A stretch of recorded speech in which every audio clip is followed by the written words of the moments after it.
This afternoon, I want to talk about three words. Rest, release, restore. All right? Rest, release, and restore. It's not a phrase, so just think about them as three different isolated words, but they will make sense in a moment. I don't think I am necessarily the first one to use these three words together, because some sources you will find with the text that I will take you to, the book of Luke chapter 4, verse 16 to 20. We will be looking at that in a moment, but I'll also take you to Leviticus 25, verse 9 to 25. Father, may your word bring life to us this afternoon and healing and strength in Jesus' name. You know, it's a new year, and as we step into 2026, I would want to ask a simple question. Nianze kwa kukuuliza swali rahisi. What must we desire at the beginning of each year? Tutamani nini mwanzo wa mwaka? But now something interesting, as I prepared myself for this day, and particularly this morning, I couldn't help but reflect on the fact that for some of you, I'm actually 4 days late to give you a word of the year. You know what I'm talking about? So you have already heard these many prophetic words. Oh, haven't there been many? Isn't it? In the social media, the new tickers or the new talkers, the YouTube preachers, well-meaning friends, even those who don't mean well, probably some have already spoken to you. Na wamekuambia wewe utaniona mwaka huu. So I'm coming a little late, and it's not easy. And the fact that not too many of you were here the first night of the year, on the 31st. We were quite a big crowd, of course, but sio wote waliweza kuja. So as I prepared, I wondered,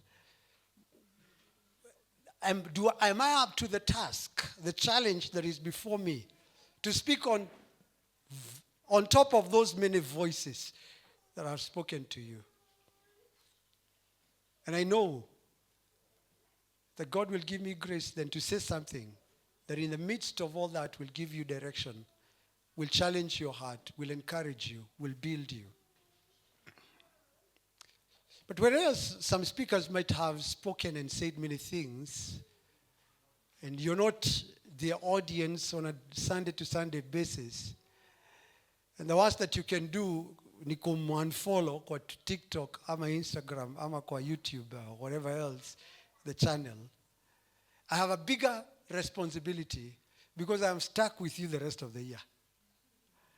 So come December 2026, we will come and take stock. And you will ask me, Pastor, what did you tell me at the beginning of the year? All right? So I pray that my few devotional words, because that's how I see this message today, will not only reflect on what God wants for us and be anchored on that word, but will also be exactly what he would have me say to you at such a time as this. Amen? You know, the Bible reminds us in Deuteronomy chapter 18 and verse 22 that when a prophet speaks in the name of the Lord, if the word of the prophet does not come to pass, that prophet has not heard from God. Kama umekuwa ukijiuliza udistinguish aje unabii wa kweli na unabii wa uongo, there's a scripture for it. It's very, very easy. In fact, it is straightforward. What did he say the last time? Did it come to pass? That's it. But unfortunately, sometimes we tend to just take everything, as fishermen would say, line, hook and sinker. Line, hook and sinker. Kila kitu tunameza, alafu tunaenda tukisema Bwana alisema nami mwanzo wa mwaka wa 2026, kwa nini hayajatendeka? But friends, the word of God will never go wrong. God will keep his word, the Bible tells us. Atalifuata neno lake kulitimiza. So if we hear from God, then we can be sure it will come to pass. Bwana Yesu asifiwe. At the beginning of the year, I love reminding you a few things and allow me to remind you this concerning every year. That praise God, He is not bound by our calendars. I said this on the 31st night and the morning of fast, and I will say it again. The Gregorian calendar that we use was adopted in 1582. So if God is stuck to our calendar, what was He doing before 1582 when we got the Gregorian calendar? But praise His name, for Revelation 1:8 calls Him the Alpha and the Omega, the beginning and the end. Amen. Mwaka wake haujaisha na 31st of December, these last few days that are passed by. 2 Peter chapter 3 and verse 8 reminds us that a day to the Lord is like 1,000 years. And 1,000 years, it is just but like a day that has just gone by. How freeing is that? How liberating is that? Kwa sababu yenyewe, kama Bwana angekuwa kihesabu miaka kama sisi, si kuna mambo mengi tungeweza kusema tumechelewa. When you compare yourself, sometimes as we often do, na wenzako ambao wamekutangulia, walifanya hiki, walifanya kile kingine. Of course, over Christmas, probably we had a chance to connect with a few here and there. I did. I connected with some people. I remember connecting with one man over this weekend. We went to primary school together. And he was the first one to notice me because I think I haven't seen him for the last many years. Let me not try to guess how many. Lakini I have not seen him for many years. And he remembered me. But I had to pay a price of him remembering me first. You know what I'm saying? And sometimes we are bound to look at that person, tunaangalia huyo mwingine na tunaona alitutangulia, alifaulu katika maisha yake. Ona ashajenga kwake. Ona the kind of a car that they're driving. Ona watoto wake shule wanaoisomea. But thank God that He is not bound with our counting of days and years and weeks and months. Not even decades, not even centuries, not even millennia. Thank God. However, we are bound to the years because we are limited to this world and this time. The psalmist says, Moses speaking in Psalm 90 and verse 12, help me number my days aright so that I can apply a heart of wisdom. There is wisdom in keeping calendars. There is wisdom in knowing that today is the 4th of January 2026. Maana ukisema hautahesabu miaka na hautaweka masaa kwa sababu wewe unaenda na time ya Mungu, you will go to your favorite supermarket when they have already closed. I was driving home last night a little late and I needed something to keep me awake. And I went to a supermarket that I thought I would get something. But I got there, the lights were on, so that is what attracted me to drive in. But when I parked and I went close, I realized that the lights are on, but the doors are shut. I can see people inside, but I'm too late. I needed to know what time they close. So we need to know time in this world. We need to know what month we are in and what we should be doing. A farmer needs to know what time of the season of the year he's at so that he can prepare the land for the next planting season. When the harvest is ready, they need to know that it's time to go and remove the harvest from the fields, lest the rain come and spoil the harvest. So even though God is not limited to our time, we got to number our days and apply the heart of wisdom. How shall we do that? Kuna maneno mawili ambayo yanatumika katika neno la Bwana. When you go to the original languages, particularly in Greek in the New Testament, the word logos and the word rema. And the word logos basically means the revealed word of God, the enduring word. But it would be used interchangeably with the word rema in the New Testament because every time that the scripture would be referring to as the word has spoken, then it is what had already been revealed. But every time maybe someone like Christ would be speaking to his disciples, then the word rema is used because it is at that moment that he's speaking that word. And I don't want to stretch these meanings because I know sometimes it has been stretched. And every time we are eager to hear the Rhema word, the word for now, for me, as it is often used. But I also do not want to say that there is not a value to thinking about what is the Lord saying to me, whether through this text or through this season that I'm in. What is the Lord saying to me for now? Yet as we do that, we've got to have it anchored in the revealed word of God. Lazima kile ambacho tunachokitafuta, tunapotafuta uso wa Bwana na kusema nimesikia sauti yake, nimesikia anachotaka kuhusu maisha yangu mwaka huu, kama hakina msingi katika neno hili, then we have no one to hold accountable to that word. Hatuna yeyote tunaweza kufuata na kumwambia timiza hilo neno. Maana nabii akinena kwako na halina msingi lile neno katika neno la Bwana, ukimfuata unaweza kumkosa. Au anaweza kukupatia excuse rahisi sana, wewe ndiye ulikosa imani. Isn't that common? Yeah, I did my part. In fact, the Lord told me that you're healed the moment I prayed for you, but you didn't believe. That's the reason you have died. Well, you're dead already, so it's really not helping. But we need to ask God, what would you have me do this year? What would you have me? Where would you have me go? What things would you have me accomplish? What is it that will bring glory ultimately in the year 2026? Anchor yourself in God's word. Stay open to hearing from him. At the same time, don't get swept away by every voice that speaks confidently about the year ahead. Not every voice is to be believed. Listen for God's voice, because I believe that he has something special for each one of you.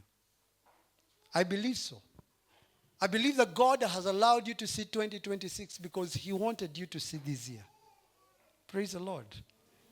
Even for those who will only live for 4 days of the year. Because believe you me, somebody is going to heaven today, not here. Every few seconds, somebody dies in this country. Isn't that true? Isn't that just a fact? Kenyatta National Hospital, the mortuary is never closed. Did you know that? Yes, because somebody, wakati wake umefika. But however long the Lord has given us, 70 years, 100 years, 120 years. The other day I met an elderly lady who was saying, anajipa nguvu kwa sababu wakati wa kutembea kuchuchumia umefika wa miaka yake, but at the beginning of this year. Sasa akasema ni kwetu ushago. Akasema kitu that I thought the old people live with every day. Akasema sasa tumeanza mwaka mpya, tuone Bwana atatufikisha wapi. Of course, when there is a place in your life when age catches up, none of you is here today, of course. None. We are all too young, praise God. Acha niache hiyo story. Nitaileta next Sunday. So let's turn to Luke chapter 4. Let's turn to Luke chapter 4. Let me give you a word that you can take to the bank. And you can hold me accountable for the last Sunday of this year. And I will not be afraid of saying, I stand with what I said the first Sunday of 2026. Luke chapter 4, a familiar scripture. From verse 16. And he came to Nazareth, where he had been brought up. And as was his custom, he went to the synagogue on the Sabbath day, and he stood up to read. And the scroll of the prophet Isaiah was given to him. He unrolled the scroll and found the place where it is written. Verse 18. The Spirit of the Lord is upon me, because he has anointed me to proclaim good news to the poor. He has sent me to proclaim liberty to the captives and recovering of sight to the blind, and set at liberty and to set at liberty those who are oppressed, to proclaim the year of the Lord's favor. And verse 20, and he rolled the scroll up and gave it back to the attendant and sat down. And the eyes of all in the synagogue were fixed on him. And he began to say to them, today, somebody say today, this scripture has been fulfilled in your hearing. And all spoke well of him and marveled at the gracious words that were coming from his mouth. And they said, is this not the Joseph's son? Briefly and quickly turn to Leviticus 25. Let's see the genesis of what Jesus is proclaiming here that was spoken of by Isaiah in chapter 61. Let's go a little further to Leviticus 25. Leviticus 25 from verse 9. Leviticus ni Walawi 25. You shall count 7 weeks of years, 7 times 7 years, so that the time of the 7 weeks of years shall give you 49 years. Then you shall sound the loud trumpet on the 10th day of the 7th month, on the day of atonement. You shall sound the trumpet throughout all your land.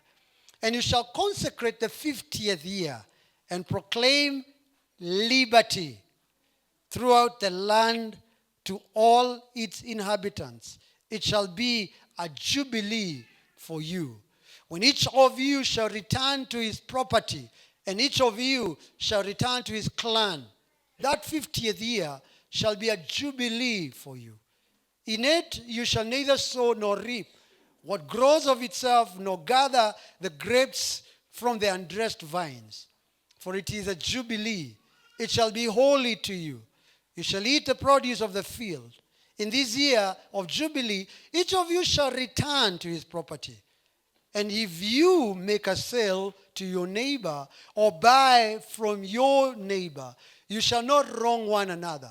You shall pay your neighbor according to the number of years after the jubilee, and he shall sell to you according to the number of years for crops.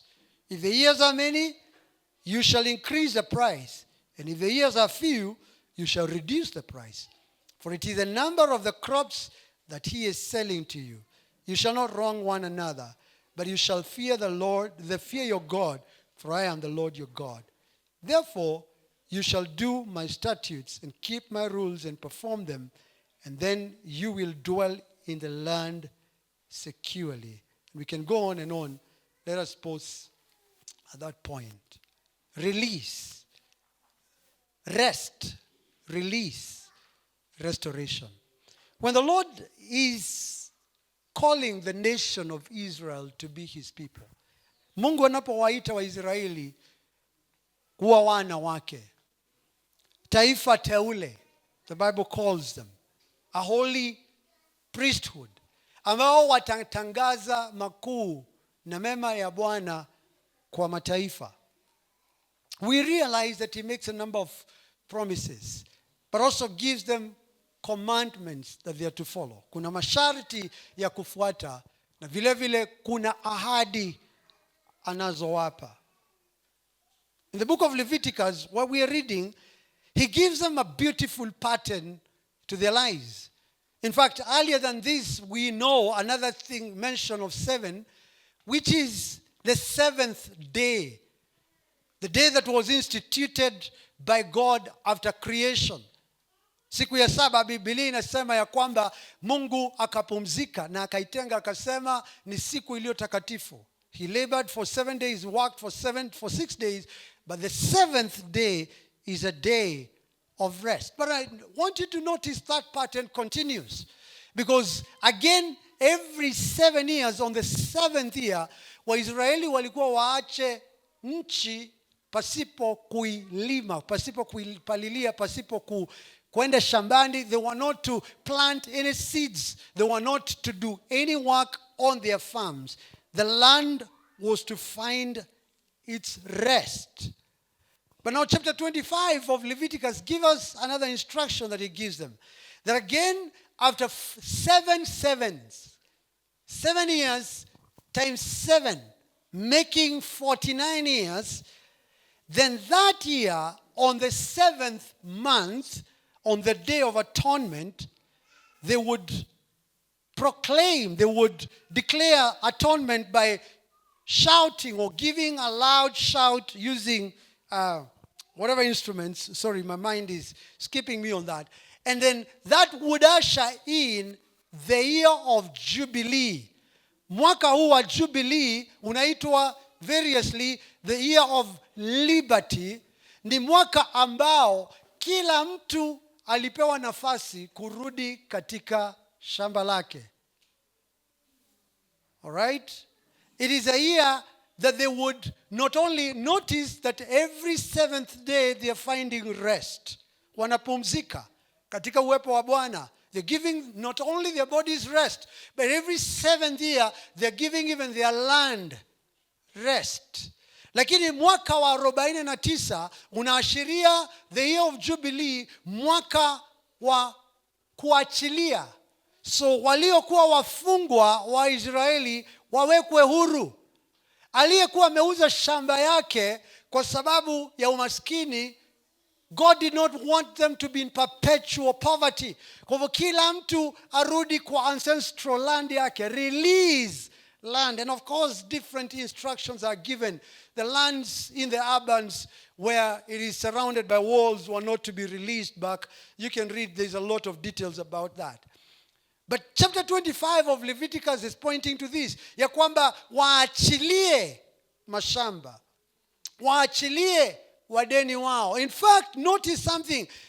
Ukiuzia mtu shamba, one of the requirements was muhesabu ni miaka mingapi imebaki until Jubilee. So if there are more years before Jubilee, then that land would be valued more. Why? Because on the 50th year, you go to release it back to its original owners. Basically, the Lord is saying the land is mine, it's not yours. And I keep wondering whether that is not where the governments of our day have taken from. Because any one of you who has ever owned a property, you actually know from that lease certificate. In fact, the government leases land to us. Okay? The ownership, it could be leasehold or freehold, but that title document has a number pegged to it. 99 years or 999 years. Eventually the land is supposed to revert to the government, so that if they want to reallocate and say, hata kama Kidfarmaco Estate, na sisemi watafanya hivyo, imekuwa residential area, tunataka sasa iwe agricultural farm. They have the right to do so. No wonder they will move people at will. Probably they drew that from scripture. I don't want to say much, but I think so. In fact, during the colonial era, we talk of crown land. Ni shamba ya mfalme. So 3 things that I want you to notice from these 2 texts. But before then, let me now connect that with Luke chapter 4. Apparently, there is no evidence from history that the Israelites ever enjoyed this Jubilee. At least we don't know.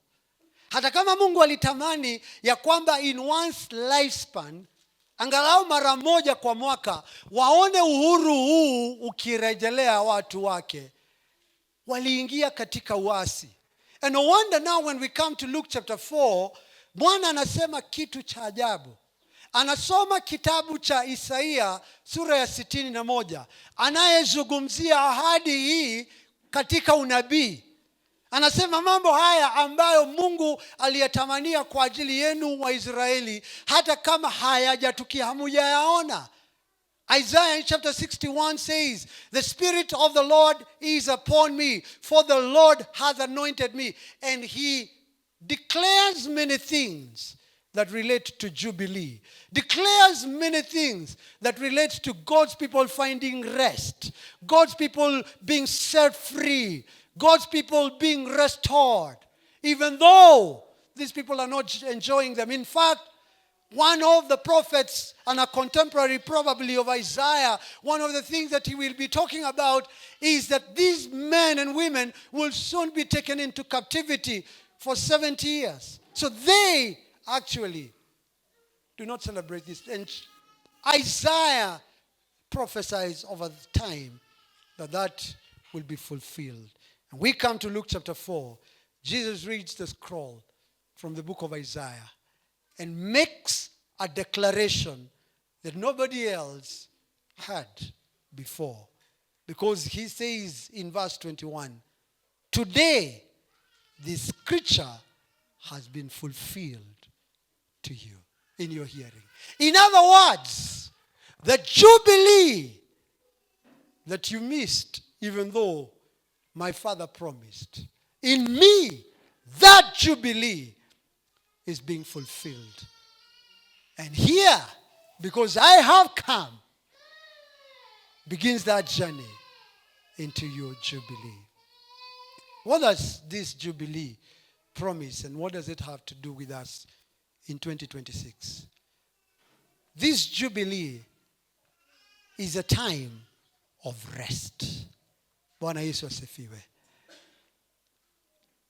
Of course, as I said earlier, the Israelites, God desires that they would find rest. When you read the book of Hebrews chapter 4, a very sad story, or rather reminder. Therefore, while the promise of entering his rest still stands, let us fear lest any of you should seem to have failed to reach it. For good news came to us just as to them, but the message they had did not benefit them, because they were not united by faith with those who listened.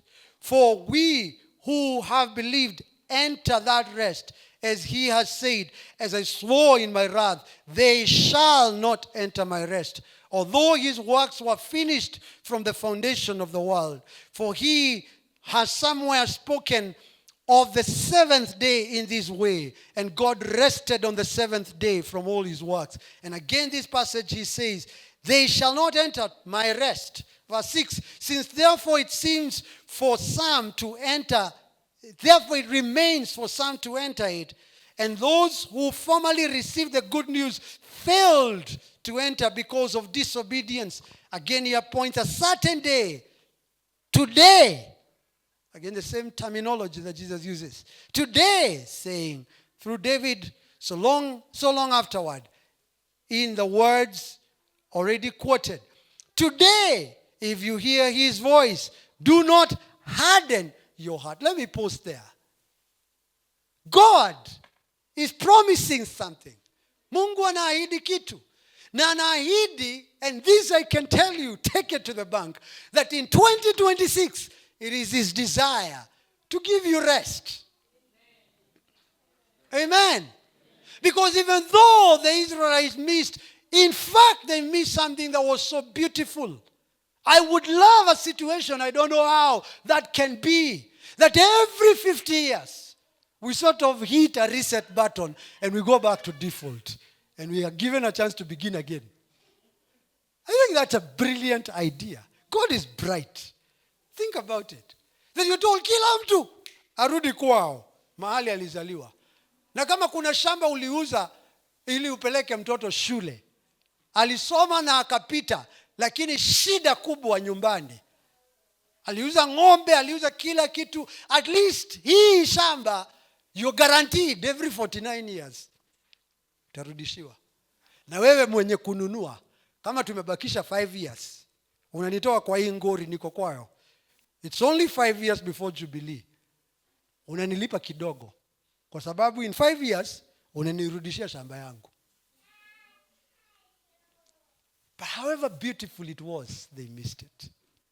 In fact, as simple as the Sabbath rest every week, The goal was not usiende kilometers this number, usipike mchana, usifanye kile kingine. The goal was that their hearts would find rest in God.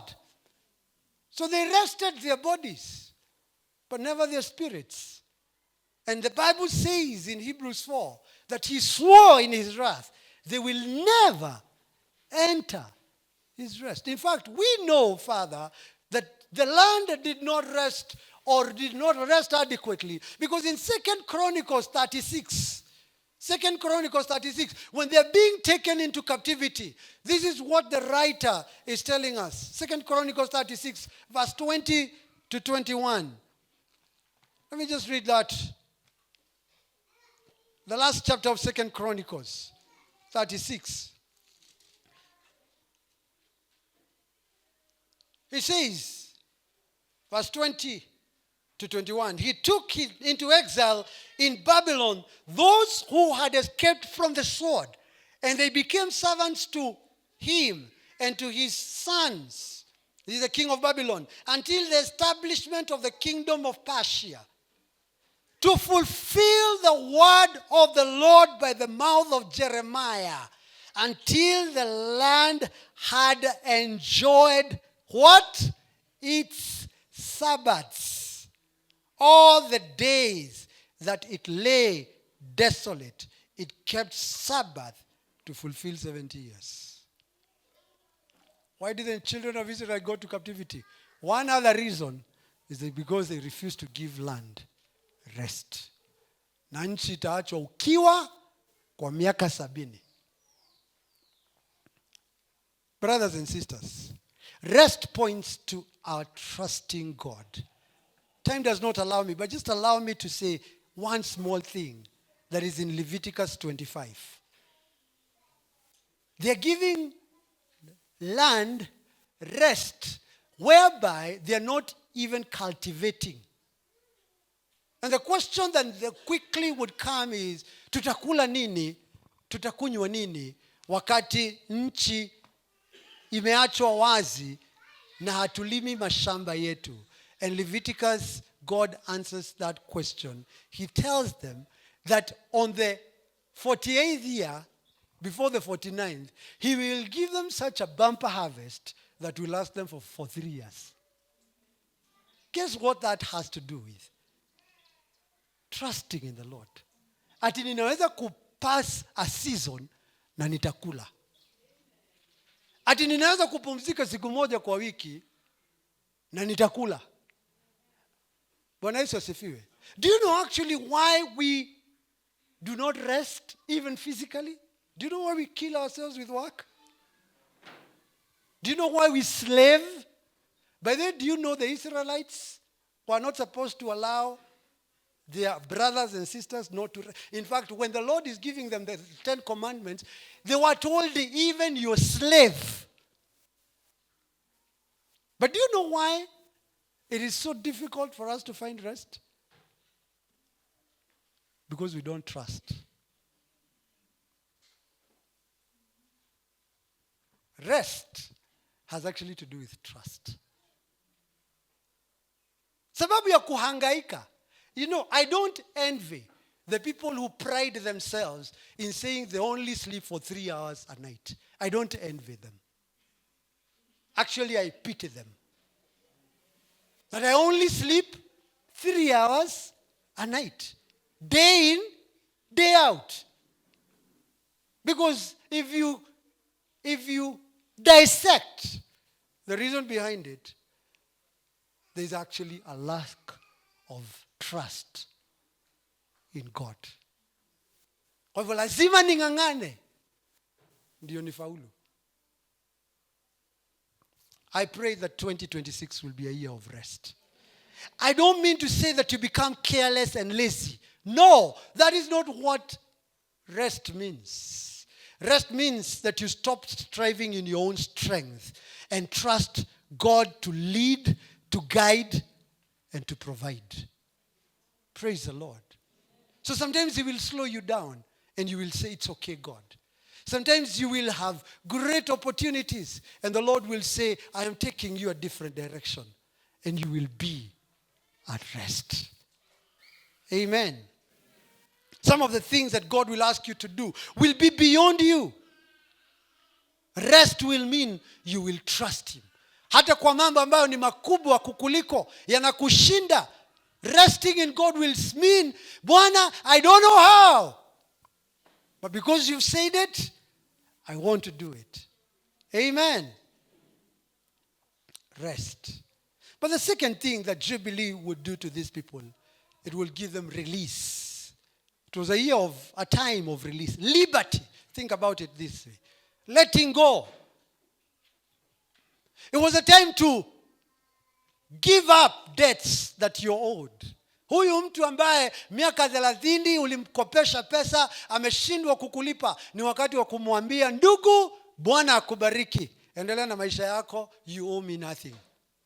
It was a time to cancel debts.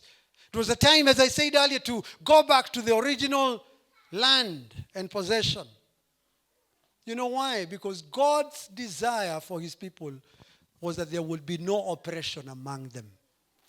Deuteronomy 4:14 warns against oppression. Zechariah 4 in verse 10, do not oppress the widow or the orphan. And I believe that God's jubilee, God's liberty, that day that started today, when Christ spoke those words, that day that Hebrews talks about and says, today, while you hear my word, I believe that God wants to release us. Notice that Jubilee was announced on the Day of Atonement. The Day of Atonement was a very instrumental, critical day, once a year. Ilikuwa ni siku ya kuhani mkuu kwenda madhabahuni pa Bwana na kutoa sadaka ya kuteketezwa kwa sababu ya dhambi za Waisraeli za mwaka mzima. That was the Day of Atonement. Their sins will be rolled, the shame will be rolled away. They would be finding forgiveness in the presence of the Lord. And that's a day that they're declaring the year of Jubilee. That's a way that God wants them to start Jubilee, by telling them, I'm releasing you even from your sins. I'm liberating you from the bondage of sin. But Jesus says, today, this is fulfilled in your hearing. I desire that God will bring us to a place of release. Amen. I desire that God will bring us to a place of release.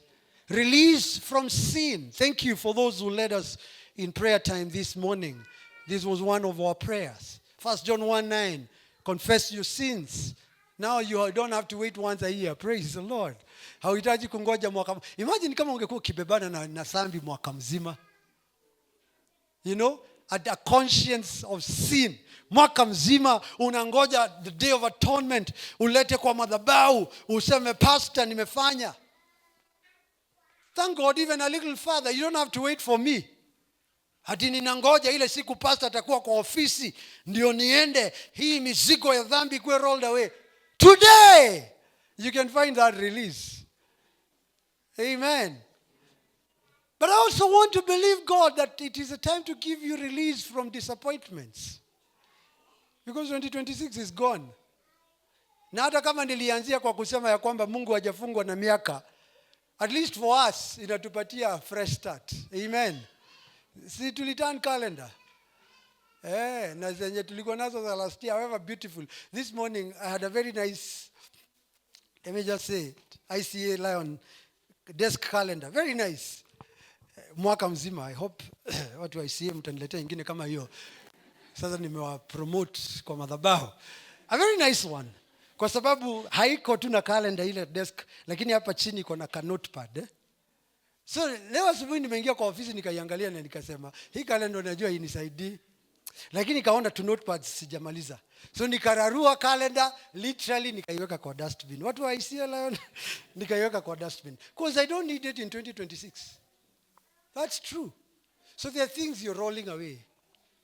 Praise the Lord. Unajua Israeli walipelekwa mahali palikuwa panaitwa Gilgal. Na Musa akaambiwa wote ambao walitoka Misri hawajafanyiwa tohara. Because you've been in the wilderness. It is time for you to circumcise all of them. And the Bible says, and your shame of Egypt is being rolled away. I think that is what the newness of year ought to do in our lives. It's giving us a new beginning. It's giving us new aspirations. And we are being released from disappointments. We are being given a chance to try again. Amen. Let me tell you something.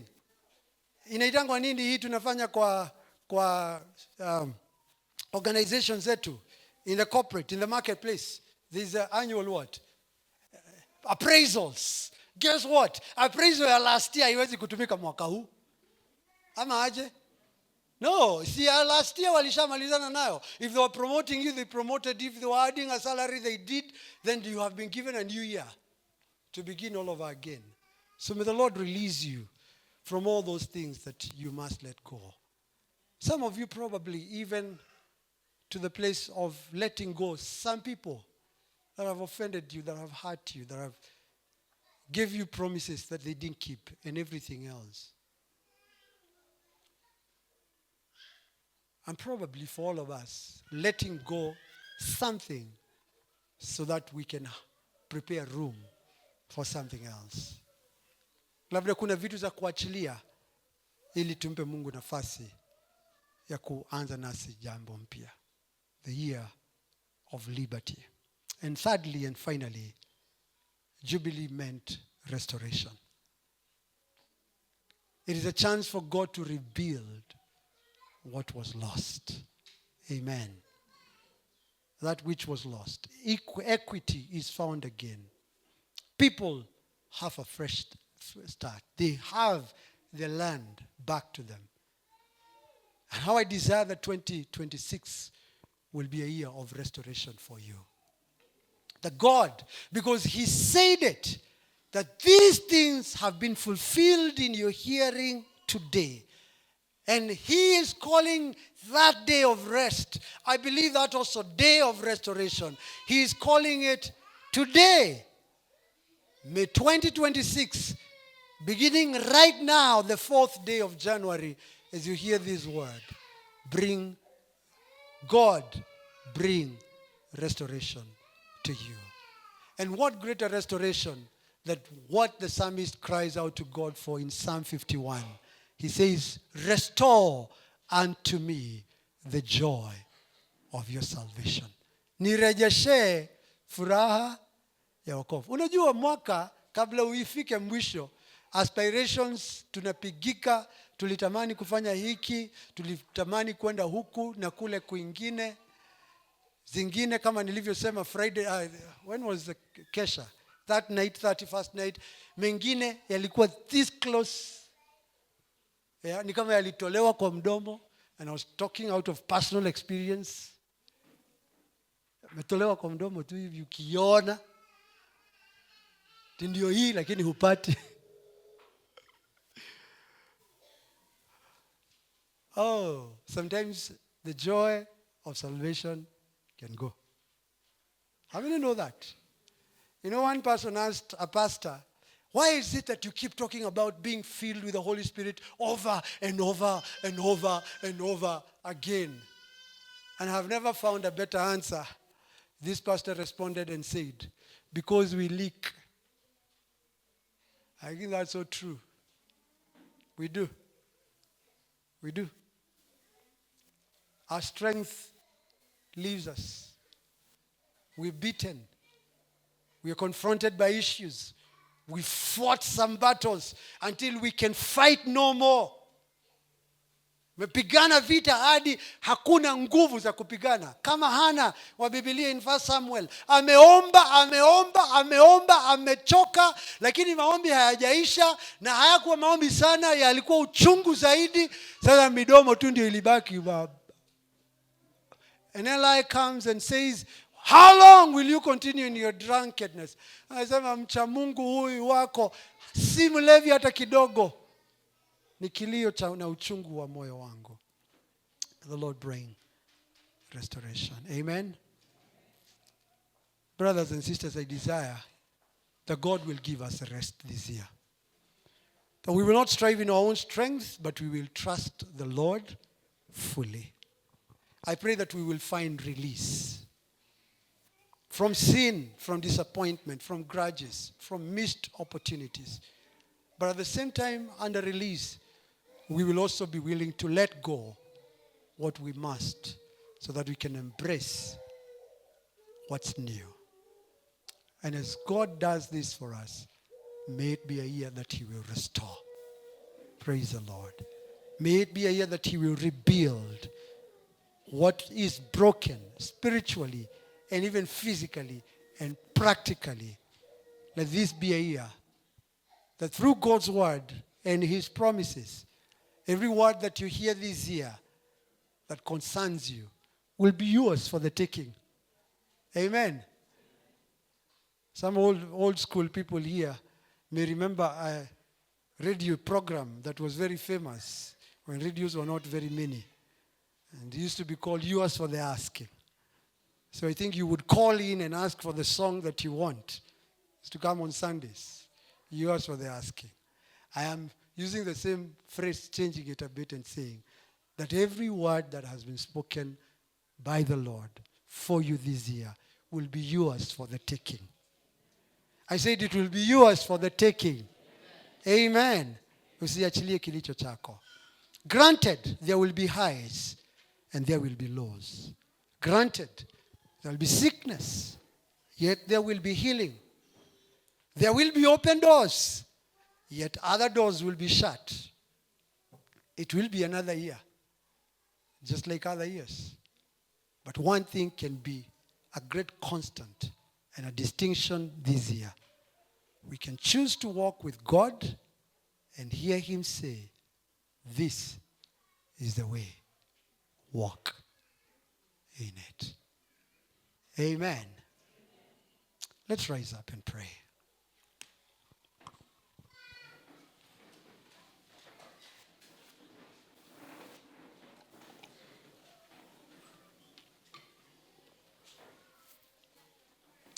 Raise your voice and tell the Lord, I desire to find rest in you. Mwambie Bwana nipate pumziko ndani yako. Unilinde, uniongoze Bwana, unihifadhi katika njia zako. Restore the joy of your salvation, O God. And anything and whatsoever that might be taking my rest away from me. Bwana naomba niondolee ugumu huo unaoniondoa katika pumziko lako. Katika jina la Yesu Kristo. Hallelujah. Nitembee nawe Bwana.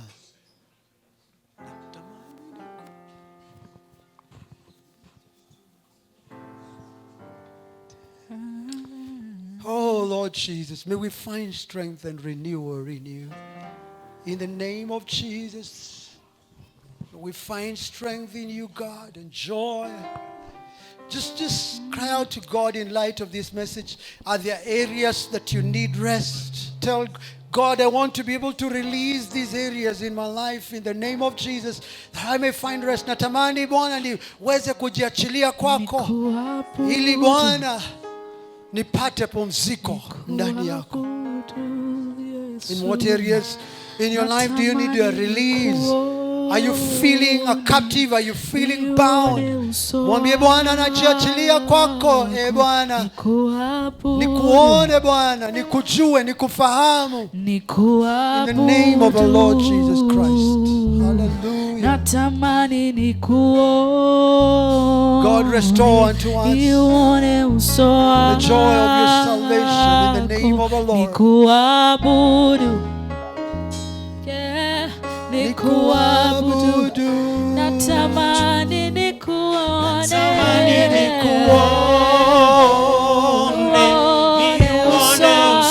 Father, that we may see your face in the year 2022. Let it be a new beginning in the name of Jesus. Natamani nikuone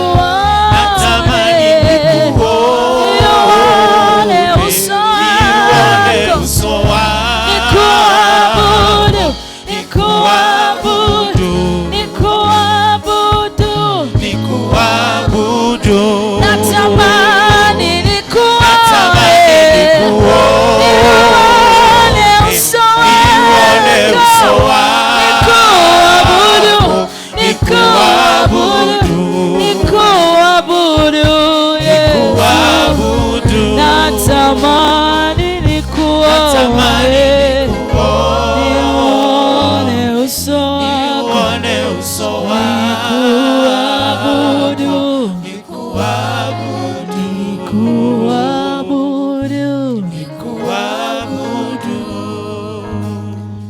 ombi letu adhuhuri ya leo Bwana, kwamba mwaka wa 2026 utakuwa mwaka uweponi mwako. Hatungetamani tuwe kama Waisraeli waliokosa tumaini, waliokosa pumziko. Sio kwa sababu hukuwa umewapa. Ulikuwa umewapa sheria ambazo wangezifuata kwa dhati na kwa imani, ungewaletea pumziko hili. Lakini Biblia inasema ya kwamba kwa sababu hawakukutanisha matendo yao na imani, ukaapa katika hasira zako kwamba hawatapata pumziko. Lakini nashukuru kwa sababu uliitangaza siku nyingine, ukaiita leo. Na Yesu ulipokuja ulimwenguni huu, hata kabla ya kwenda msalabani kuangikwa, ukasema maneno haya ya uhuru huu ulioahidiwa Waisraeli na hawakuupata, yametimizwa katika kusikia kwenu. And Lord, we thank you for that promise. And I pray, oh God, that there be rest in the lives of these dear ones this year, in the name of Jesus Christ. Na waombea pumziko wanapotoka na kuingia, wanaposhughulika na mambo, kulea watoto, kwenda shule, kufanya kazi, biashara, ajira, kutunza boma zao, chochote kile watakachokifanya kwa mikono yao. Bwana, ninatangaza kuwe na pumziko ndani yao. Let them operate from a place of rest in the name of Jesus. And because rest has to do with trust, I pray increase their trust. Not in their wisdom, not in their strength, not in their understanding, not in their payslips, not in the prophets, but trust in the Lord. Ili hata mambo unayowaambia wakayafanye ambayo ni zaidi ya kile wanachokitamania ama wanachokifikiria, they will have a sense of trust in you that says, I know that our God, my God, is able. But not only that, I also pray that you release them in the name of our Lord. Anyone that is in the bondage of sin, I am praying as they come to you in repentance, let them find a release that will be assured by a peace that surpasses understanding of all men. In the name of our Lord, I speak that release right now. Kuna watu wamebebana na uchungu wa miaka. Bwana, ninaomba wakaachiliwe sasa, wakafanywe huru mbele zako katika jina la Yesu Kristo. And as you had promised the children of Israel, and you carried on that with Christ, God, I pray that we will not miss it as believers in Christ today. Let there also be a restoration. Let there be a restoration right now in the name of our Lord Jesus Christ. Mwaka huu Bwana ukawa ni mwaka tutakumbatia ukuu wako na baraka zako za urejesho katika jina la Yesu Kristo. God, let it be done for your name's sake and for your glory. For you are God with us. We love you and we praise you and we adore you. We thank you, God, for you have heard us. Amen. Everyone who is going to school, from our children to the young adults, and even the adults, anyone that is going to school this year, just raise your hand wherever you are. Nyosha mkono wako, wewe mwanafunzi. As we make this special prayer for our children, I'll also pray for all the students. Baba, katika jina la Yesu, naachilia watoto wetu mikononi mwako. Ni mwaka mwingine. Tunawaachilia katika mikono ya walimu na waangalizi wao wakiwa shuleni. Tunawabariki. Tunaomba utakuwa ni mwaka wenye baraka nyingi katika jina la Yesu Kristo. Tunaomba kibali chako. Everyone is moving to a new stage. Ninaomba utaandamana nao katika jina la Yesu Kristo. Lakini hasa tuwaombea wale ambao wanaingia grade 10. Bwana, kuna msukasuko wa mambo, hatujaelewa kikamilifu kitakachofanyika. This is a pioneer class. Tunanena baraka kwao katika jina la Yesu. Isije ikasemekana kwamba tulipoteza mwaka mzima because we were trying out things. I pray that those who are responsible in making things work will make them work soon in the name of Jesus. Wabariki wanao kwa njia kuu katika jina la Yesu. Sote tuinue mikono yetu mbele za Bwana. Bwana, ninanena baraka zako kwa watu wako. Andamana nao kama tulivyoomba awali. Uwepo wako uende na kila moja. Uwepo wako. Usipoenda nao Bwana, usiwatoe hapa. Wabariki watokapo, wabariki waingiapo. Wakumbatie baraka zako katika jina la Yesu Kristo. Ulichowaahidia mwaka huu, naomba kiwe ni sehemu yao katika jina la Yesu. Fungua macho ya wengine, waonyeshe hicho ambacho umewaahidia. Kwa sababu wengine hawajakiona hadharani, hawajakiona wazi. Let there be no doubts of what you want to do through them. Even where you will reveal it piece by piece, I pray that every portion of it will be very clear. There will be no doubts for a day, for a week, for a month, for a quarter, and for the year, and for decades to come. In the name of Jesus. Naomba pia kujitoa kwao kwa ajili ya kazi ya Mungu mwaka huu. Kujitoa kuingia kanisani kwa ibada. Kujitoa na mali zao kwa ajili ya kazi yako. Even as you call us to deeper things, to greater growth as a church this year. Ninaomba katika jina la Yesu Kristo, haitakuwa ugumu watu wako kutoa kwa ajili ya kazi uliotuitia kufanya. Ili tutangaze neno lako, tuwatume wa missionari, tujenge majengo yatakayotusaidia kukuza kazi yako hapa. Bwana, na mengine mengi utakayotusaidia kuyafanya, hata kununua mashamba na hata kupanda makanisa. We will do it all, not because we are many, but because we have God on our side. God, we will not hold ourselves back from doing that which you have called us to the glory and to the honor of your name. We praise you and we adore you. We love you and we honor you. For this is a year that you have made. We will rejoice and be glad in it. In Jesus' name we pray. In Jesus' name we pray. Amen. Amen.